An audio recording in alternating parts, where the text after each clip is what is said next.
Okay, so my refrigerator needs a bit of organization. And I've had a system in place, and you guys are aware of that, but it hasn't been functioning the way that I would like it to function. So with the help of today's sponsor, Cricut, we are going to be reorganizing my fridge, and I'm so excited about this. So if you guys have been watching my channel for quite some time, you will already know that I am a huge fan of Cricut, and I've been using their cutting machines for months now on this channel, and I've used it across many different DIY projects in my home, from labeling my spice jars to creating cake toppers for my cakes. So today I'm going to show you exactly how I use the system, how I use the Cricut Design Space to create my labels, and how we're going to apply them to all my new bins that I purchased for my refrigerator. So again, I want to thank Cricut for sending me out their new Cricut Explore Air 3 to organize my space. That way the system is that much easier for me to keep organized. But before we get started with all the fun stuff and all the labeling, we have to clean out this refrigerator and get all the bins ready and prepped and ready to go to be labeled.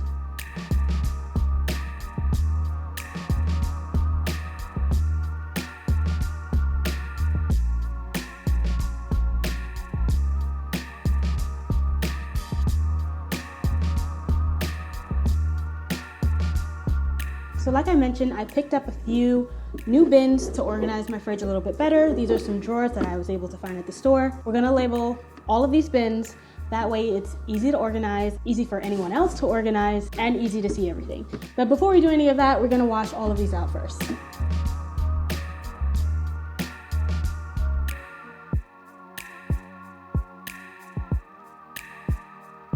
Okay, so now that I have all the bins washed, I need to figure out how to organize the fridge. I'm gonna organize these bins and figure out the best method to have these stored.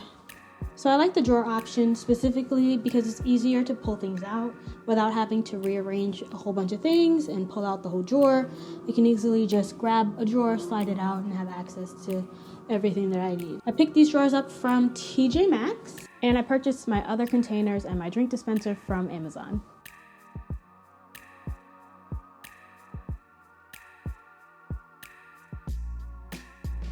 Now that everything is washed and ready to go, we can finally jump over to the fun part and start creating our labels in Cricut Design Space. You guys know the Cricut cutting machine is a staple in my home. It's something that I've mentioned time and time again. And it cuts hundreds of materials from vinyls to leather, HTV, and cardstock.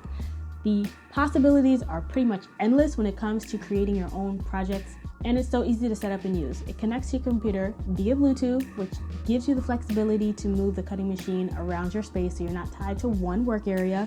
And it comes with a free software called Cricut Design Space, which has hundreds of fonts and SVG files as well as images that you can use to create your projects. You can also upload your own fonts and SVG files as well. So to create our labels today, we're going to jump over into Cricut Design Space and we're going to start a new project. We're going to use the shapes and fonts in order to create our custom labels. I'm going to be creating labels for my fruits, my vegetables, my cheese, butter, and herbs. I don't want to be too specific when it comes to creating these labels, only because the refrigerator is something that is constantly changing. And in order for the space to stay organized, you want to have some flexibility within the space. I'm labeling the bins just so each item has a place to go. I can move objects around the refrigerator as I see necessary. And this allows for better organization every time I restock my fridge. I'm going to take measurements of all of my bins just to verify the size that I think is going to be good enough to fit on these bins. I don't want anything too large or too small. So I'm going to pull out my measuring tape and I'm going to actually measure the space and how big I want the labels to be. And once you like how your design is looking, all you have to do is click Make It. And with the new Cricut Explore Air 3, you do not need a mat, which is such a plus. With their new smart vinyl, all you have to do is load the vinyl into the machine and hit the play button and the machine will take it from there. Cricut also has these really good accessories that you can use, like their toolkits. I use them for all of my projects to weed and to apply my labels. I also really like this vinyl holding tray that they have. That way the smart vinyl has a place to sit while it's being fed through the machine. So for today's project, I'm going to be using white vinyl. I think it's going to pop really well on the bins. The machine will let you know when it's all done, and once it's done, you can unload the vinyl from the machine and then begin removing the excess vinyl from your labels. Like I mentioned, I'm going to be using all of my Cricut accessories to help me weed out all of the excess vinyl, as well as using the Cricut transfer tape in order to adhere my labels to my bins.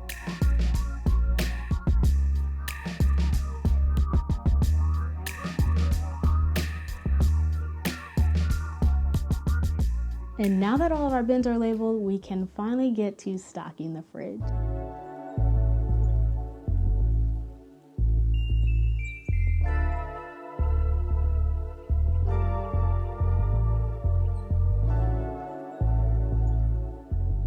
Okay, so the first thing I'm gonna do is lay down some paper towels in some of the bins.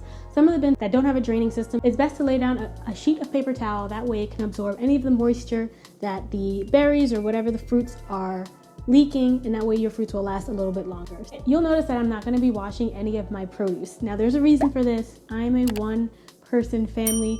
Occasionally my boyfriend is here as well, but mainly it's just me. I don't wash my produce because washing them does shorten the lifespan of your produce. Now, if you're a family that's a little bit larger than me and you have kids, it's probably better to wash your produce. That way it's an easy, accessible, pick and go kind of option for them where they can just grab and go without having to think about washing it. And you're also probably going through food a lot faster than I am. So I choose to wait to wash my fruits and vegetables until I'm ready to use them.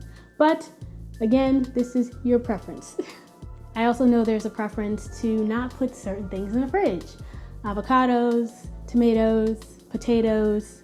Again, I'm very aware of why people don't put these things in the fridge, but I still stand by do whatever makes you feel good in your space. I don't like food on top of my countertops. I like a clear countertop, so I opt not to leave vegetables on top of the counter.